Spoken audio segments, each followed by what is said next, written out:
Hey friends, welcome back to This Homeschooling Naturopath.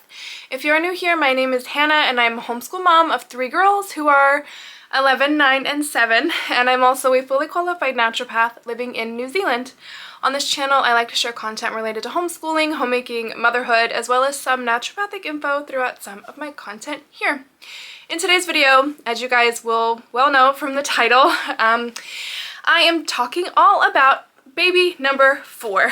So I'm here to announce to you guys that we are pregnant with baby number 4. And so this video is just going to be a very chatty one. All the details related to this 4th pregnancy, I can't even believe I'm talking about this actually, as well as some different things that I've been doing to support my body through this pregnancy and all of that. So it's gonna be a really chatty one. If you don't like hearing me talk, this might not be the video for you. But otherwise, keep watching.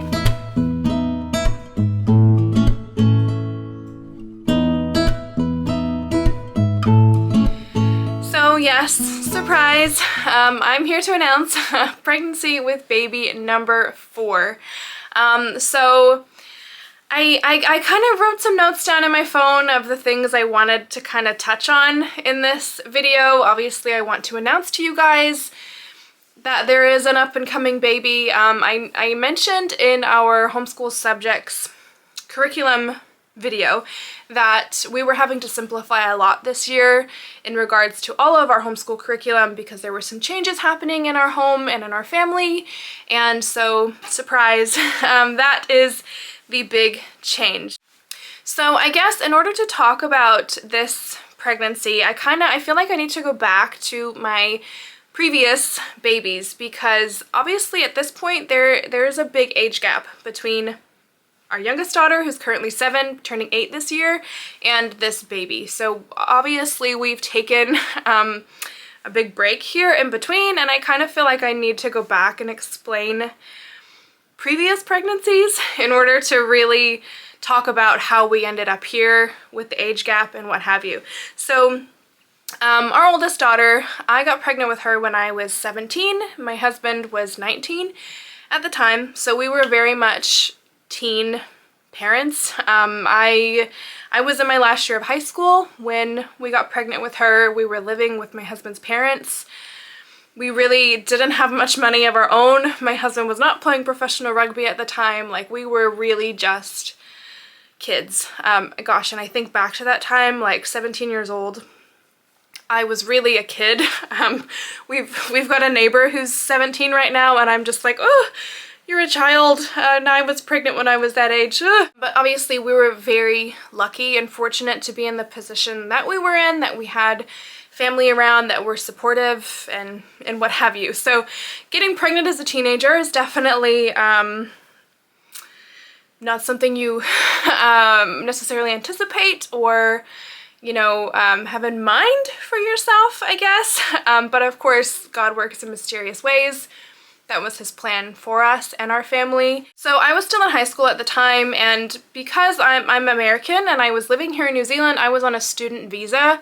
So when I told the school that I was pregnant, I had my student visa revoked. And so I was no longer able to go to school or finish my last year of high school for that reason. You know, a bit of a bad look for the international department to have a pregnant international student. So for the whole duration that I was pregnant with my oldest daughter, I couldn't really do much. I wasn't allowed to work and I wasn't allowed to study. So it was a tricky time for sure. So when our first daughter was born, I had not long turned 18, and when she was about 5 or 6 months old, I was able to get a resident visa here in New Zealand, which meant that I was able to go back to school. So when she was about 6 months old, I went back to finish my last year of high school, which I was, again, like, we were so blessed in that way because in the city we were living in, there was a specialized young mother's school, and so I went there to finish off my last year of high school. It took me about 6 months to finish it, and then I started university papers. The school was very, very good to me and let me stay on a lot longer than I think they were supposed to. I guess it's a little bit irrelevant to the story of my current pregnancy, but I'm just kind of setting the scene for you so that you know kind of where we were at, you know, in that space of time. I was 18, my husband had just turned 20. We were still living with his parents. He was just sort of starting out making good money and playing professional rugby, so we were just kind of finding our feet. So despite the unique set of challenges that came with being young parents, we both knew that we wanted more kids, and we both knew that we didn't want a really big age gap in between. For myself, I am 5 years younger than my closest sibling, so I always found that really hard growing up. So I mean, yeah, we did not want a big age gap. And our oldest daughter was 11 months old. We got pregnant with our second daughter, and she ended up being born. I was 19 when she was born. I was just about to turn 20.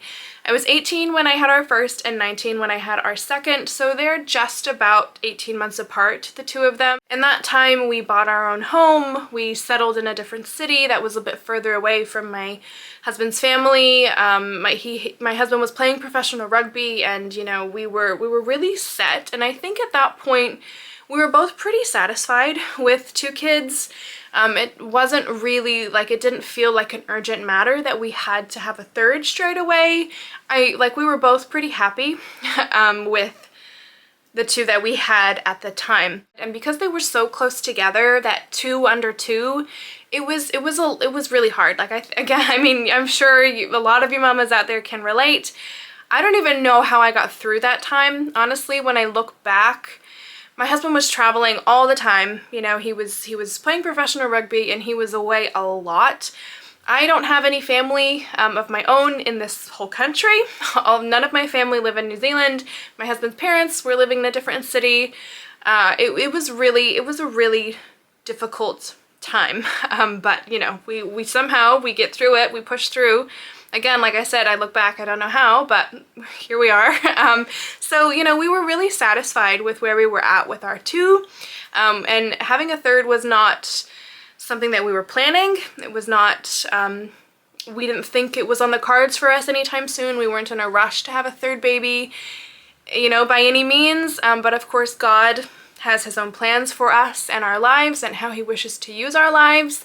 And we surprisingly got pregnant with our third baby girl, who just came in, you know, in a blaze of joy and blessing. And I feel like your third baby, especially if it's one that is unexpected, is just, yeah, you don't even know what you're missing when you don't have that little person. You don't even know all the joy and love that you're missing out on until they arrive. I was 21 when she was born, and after that, I mean, really, like, with this surprise of adding her to our family, again, we were not in a rush to have any more. She was born at the end of 2017, and then 2018, 2019, I went back to study and get my university degree, and that is the time. I think she was only like 2 or 3 months old. I think she was 3 months old when I went back to school. So I was studying full-time to get my naturopath degree, and I was also working part-time at a naturopathic pharmacy / health food store. So for me, my mind really wasn't on,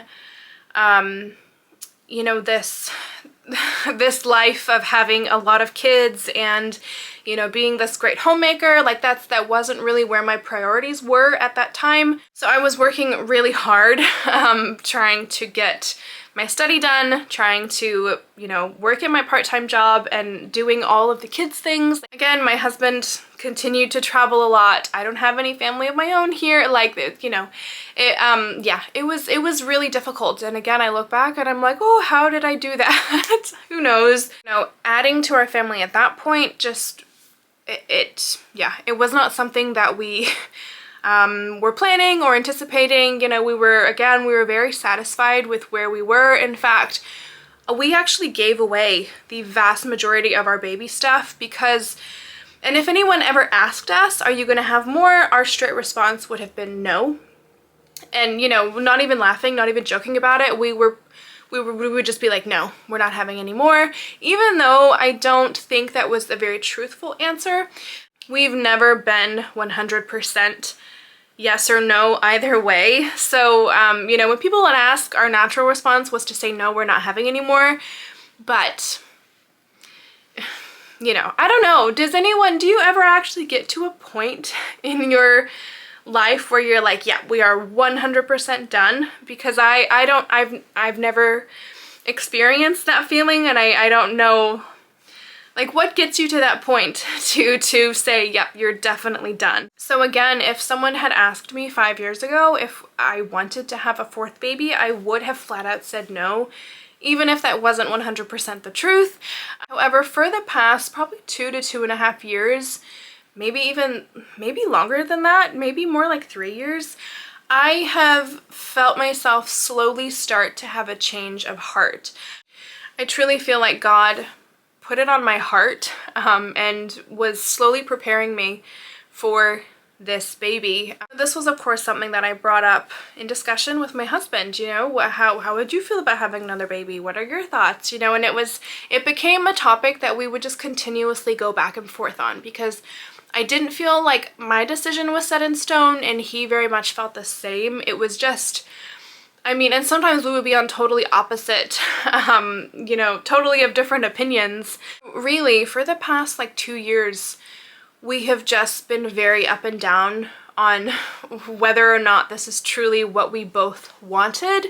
And to be honest, it became like an area of tension in our marriage, you know, because there would be times when I felt very strongly that I really wanted another baby, and my husband felt very differently. And so it kind of became like a topic of tension, honestly, which is crazy to think. Because it was becoming like a bit of an issue between us, we both kind of just left it. You know, we would have the discussions, and it would always be the exact same discussion, right? The exact same pros, the exact same cons. So I think at some point we both just kind of threw our hands up and were like, okay, if this is what God has planned for us, He will ensure that happens, whether or not it is in our plans or whether or not it is something that we want. God will make sure that it happens regardless. So I think we were kind of just like left it. We were like, okay, you know, whatever. You know, if we're not going to be on the same page about it, then God gets to decide ultimately anyways. But what that meant for me was quite a bit of disappointment throughout the months. I got into a habit of taking pregnancy tests every month. Even if, you know, I didn't really feel pregnant, I would still take a pregnancy test just to see. Of course, there were many months of disappointment involved with that. And then 1 month recently, I took a pregnancy test and it was positive. Gosh, and when I tell you guys, I literally fell to my knees on the bathroom floor and cried and prayed and just thanked God. I've got goosebumps. And just thanked God, like, what an absolute miracle. Babies in general are just absolute. Like, everything about being able to create a new life and bring a new life into this world is such a privilege and is such a miracle. Every single baby. And that was incredibly exciting. Most definitely an answer to prayer. And when I told my husband, I kind of went back and forth a lot on how I wanted to tell him. And honestly, I was unsure. Like, I didn't know how he would respond, you know, because again, we both just left it, you know, like, okay, this is in God's hands. So I didn't know how he was going to respond. But when I told him, he was just over the moon. Like, he was just as excited and joyous and tearful as I was, honestly. And yeah, it was just a beautiful moment. He was like, wow, obviously this is really what I did want, because I feel so happy right now. So yeah, it was really nice, and yeah, very, very special. There's something about having a baby later in life that is quite different compared to, like, for example, when we got pregnant with our first. You know, when we when I was 17 and I took that positive pregnancy test, we were both like, what are we gonna do? We don't have this, we don't have that. Our parents are gonna be mad. We this. You know, there were so many different factors involved versus finding out about this baby. It has been such a different experience finding out about this pregnancy this time around. I mean, you know, our lives are in such a different place than they were 11 years ago, 12 years ago. And I'm just incredibly thankful to God that I have been allowed this opportunity to have another baby and to experience this.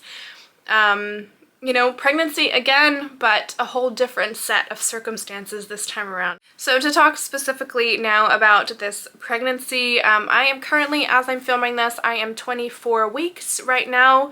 However, when this video goes up, it'll probably be 2 or 3 weeks later. I am feeling fine. I really, my second trimester of pregnancy is always the best for me.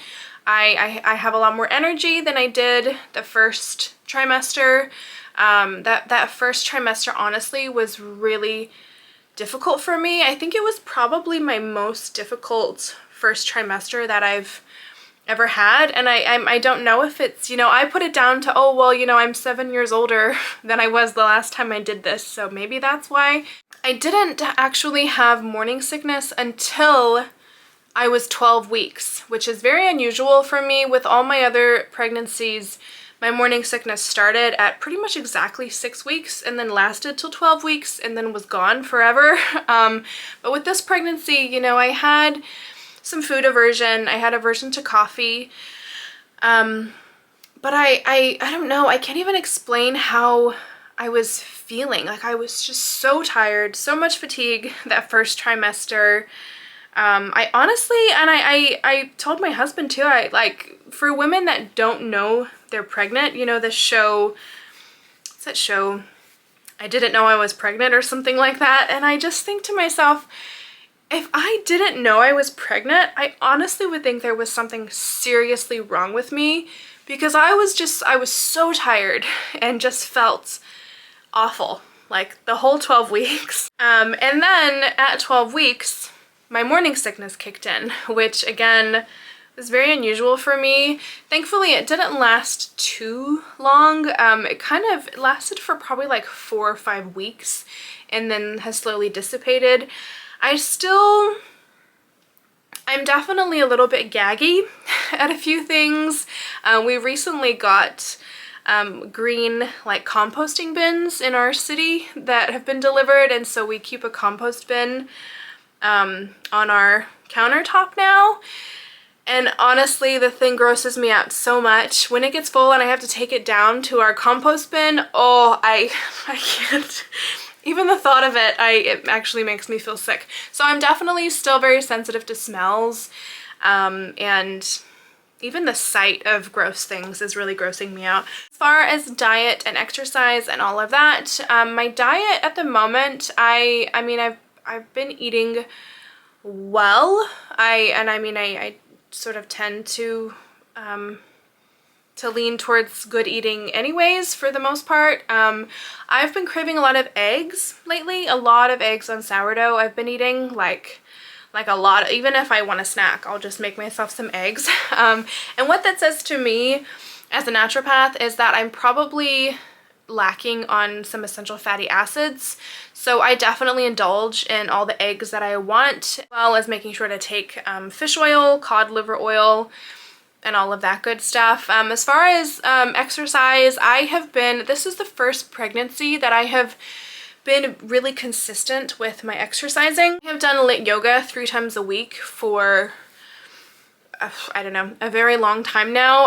And having that has been incredible. I'm really excited to see what the differences are when it comes to labor and delivery, whether or not it makes it easier for me. The fact that I feel so much stronger in my body now. If you're not familiar with lit yoga, it is a form of, so lit, L-Y-T, it stands for Laura's Yoga Therapy. Laura is a physiotherapist, I think, who works out of the United States, and she developed a form of yoga that incorporates physiotherapy therapy techniques. So it's very much all about gaining muscle in a very safe and effective way. I have been continuing to go to lit yoga 3 times a week.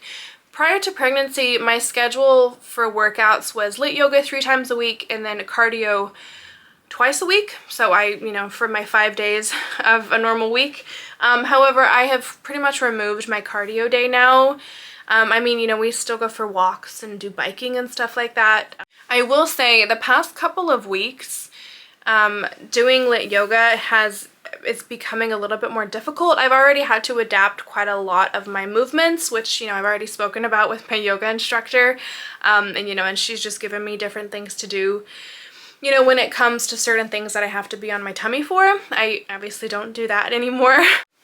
But this past week, it's starting to get harder. My body feels a lot heavier. So I am interested to see how my body changes as I get bigger and things get harder to move. I've also been going to the chiropractor once a fortnight. That is, again, something that I never did with any of my other pregnancies. With my 3rd daughter, I had pubic symphysis dysfunction, I think it's called, where your the front of your pubic bone, makes me cringe, but it like rubs together because of all of the relaxin going through your body. I have made it a point to go to the chiropractor regularly, and that's been really helping. So far I have not had any type of pubic pain, so I'm really, fingers crossed, hoping that going to the chiropractor regularly helps with that, and maybe it won't arrive. Some other supplements that I am also currently taking, which I have to be honest, I do not really take regularly. I've been pretty bad with taking supplements this pregnancy, but I will put some overlay in here of what I have and what I try to take every day. I do take my fish oils regularly, but that's probably the only thing that I take daily. I also have Be Pure Mums 1, which I've actually met the owner, the CEO, the creator of Be Pure, the company, when I was working at the naturopathic pharmacy I was at. And he's a great guy. I love what he's about, and I do really like his pregnancy multi. It does not have any type of folic acid in it. Folic acid is something that I most definitely avoid, especially during pregnancy.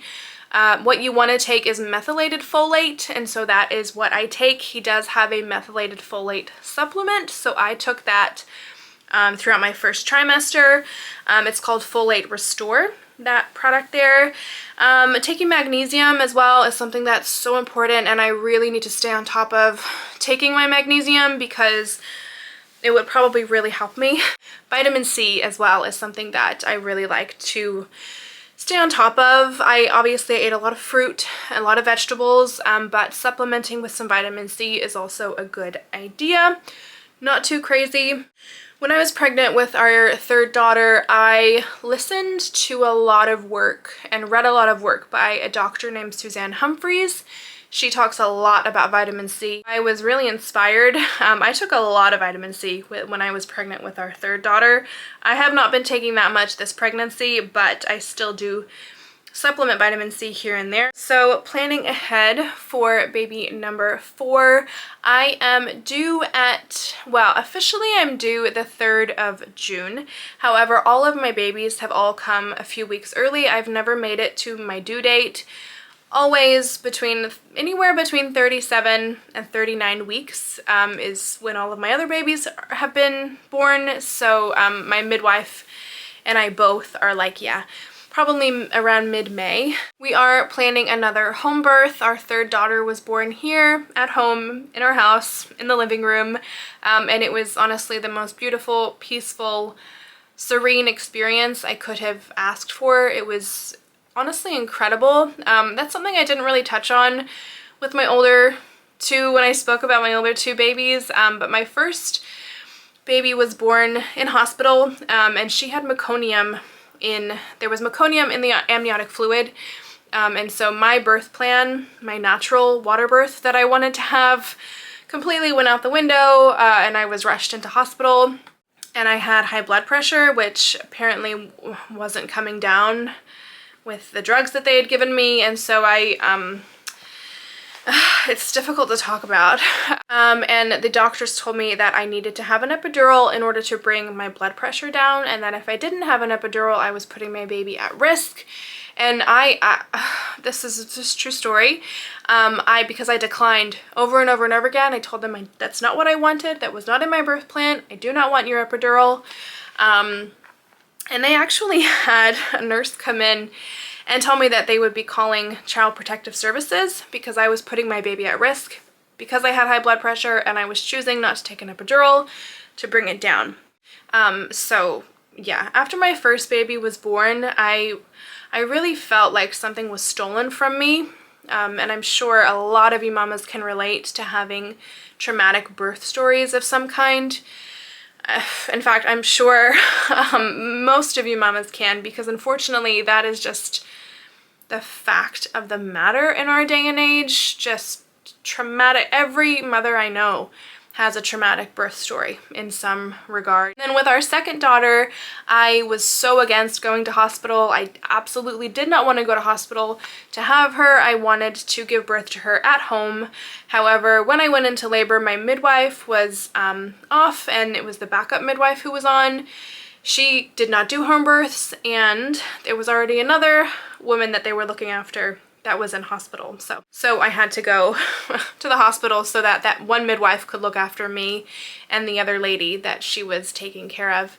However, I had learned a lot more, and I knew a lot more by that point, and I was much more firm in standing up for myself. My husband was a lot more firm in standing up for me, and I was happy to decline every single thing that they tried to give me. I thankfully ended up delivering our second baby naturally with no drugs and no interventions. I don't even think a doctor came into our room at any point, which was like, I was so thankful for. So her birth was definitely, a step in my healing process from the trauma of my first delivery. So with our third baby, I was adamant. I was like, I'm never having a baby in the hospital again. And so we planned to have her at home, and we did, and it was incredible, like incredible. The most healing experience that I have had when it comes to my birth stories.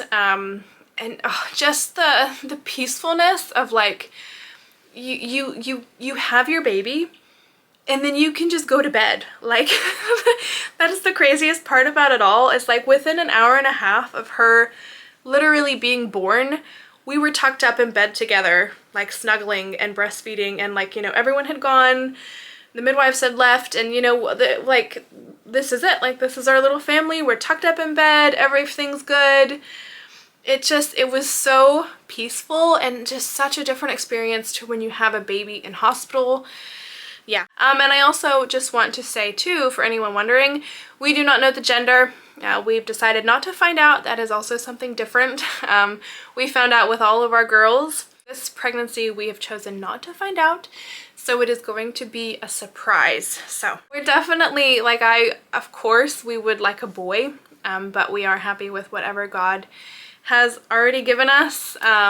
Yeah, I don't know. And both my husband and I both are like, yeah, we'd love a boy, but also we don't know what to do with a boy. Like, what? How do you raise a boy? How do you turn a boy into a man? I don't know. So that would be a totally different experience for the both of us. But yeah, our girls are incredibly excited. They're over the moon. Like, they talk about their new baby so often. They can't wait until this little baby arrives, and I think all of them are going to make such incredible big sisters. And I mean, it'll just be a totally different experience than what it was when I was adding babies to our family previously, when they were 4, 2, and a newborn.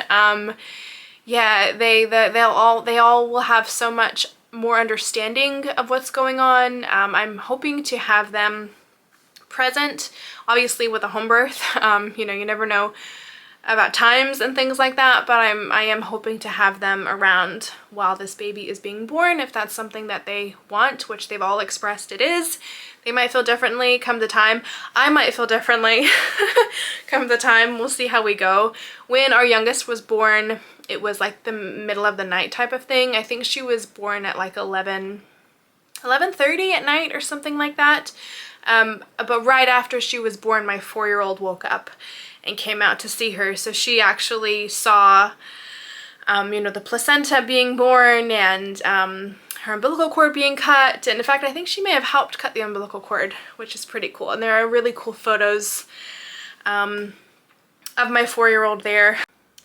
I can't think of too much more that I want to share with you guys right now, but I will definitely be coming back before this baby is born to share with you guys some more pregnancy content, maybe some like what I eat in a day type of things, some preparation for home birth stuff, as well as like naturopathic things that I am doing that I use to help me and to support my body through pregnancy. So I'll definitely be popping back on to talk more about pregnancy and all of that. That was a very chatty one. I apologize. I'm surprised I still have some voice left to talk with at this point.